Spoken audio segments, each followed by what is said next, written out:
Hello అండి, నా పేరు సునీత. నేను సొంతంగా పాటలు రాస్తాను, ఆ పాటల్ని పాడగలను కూడా.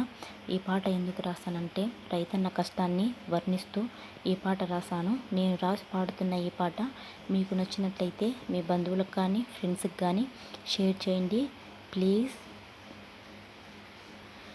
రైతన్నా, ఓ రైతన్నా, నీ కష్టాన్నే నే వివరిస్తున్నానన్నా. పయనించే ఈ గాలల్లే నీ కష్టం ఉన్నదన్నా. పడిలేచే కెరటమల్లే బ్రతుకు బాట ఉందన్నా. జీవితమే ముళ్ళబాటై ముసుగు చాటున కృంగేవన్నా. భూతల్లికున్నంత ఓదార్పు నీ కష్టంలోన దాచుంచవన్నా. రైతన్నా, ఓ రైతన్నా, నీ కష్టాన్నే నే వివరిస్తున్నానన్నా. ఎండనక వాననక పగలనక రేయనక కష్టాన్నే నమ్ముకుని జీవించే ఓ రైతన్నా. నీ గుండె ధైర్యానికే సలామన్నా ఈ లోకం. నీ ముత్యమంటి మనసుకే వందనమన్నా ఈ జగం.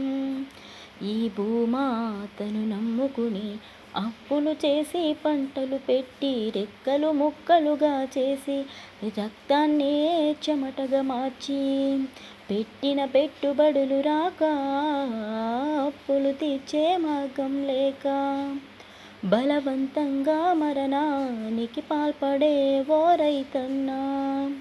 బ్రతుకుదారి ఒకే దారని పొరపాటు పడకన్నా.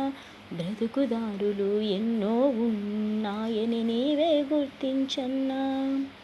ఒకే దారిని నమ్ముకుంటే తీరం చేరలేవన్నా. ఆ దారికి అడ్డుకట్ట ఉంటే వేరే మార్గం ఎంచుకోన్నా. రైతన్నా, ఓ రైతన్నా, నీ కష్టాన్నే నే వివరిస్తున్నానన్నా. నీ కళ్ళలో నీ తేజస్సు, నీ గుండెలో నీ ధైర్యం, నీ మనసులో నీ సంకల్పం, నీ అడుగులో నీ చైతన్యం. వీటిని మరిచావంటే నీ బ్రతుకే శూన్యమన్నా. వీటిని గెలిచావంటే నీ బ్రతుకే పూల బాటన్నా. పొద్దు పొడవగా ఈ భూమాతను నిద్దురలేపే ఆ సూర్య తేజస్సు నీవన్నా. నీ రెక్కల కష్టం లేకుంటే అన్నం ముద్ద కరువవునన్నా. ప్రతి సమస్యకి చావే మార్గం అనుకుంటే ఎట్టాగన్నా. నీవే లోకంగా బ్రతికే నిన్ను నమ్ముకున్న వారేమౌనన్నా. నీ గుండెలో నీ పిరికితనాన్ని మంచులాగా కరిగించన్నా. నీ కష్టం చూసి ఆ దైవం చెలించిపోవును రైతన్నా. ఏదో ఒక రూపంలో నీ కండగా నిలబడతాడన్నా. నీ గుండె ధైర్యంతో వెనకడుగేయక ముందుకు సాగిపోన్నా. రైతన్నా, ఓ రైతన్నా, నీ కష్టాన్నే నే వివరిస్తున్నానన్నా.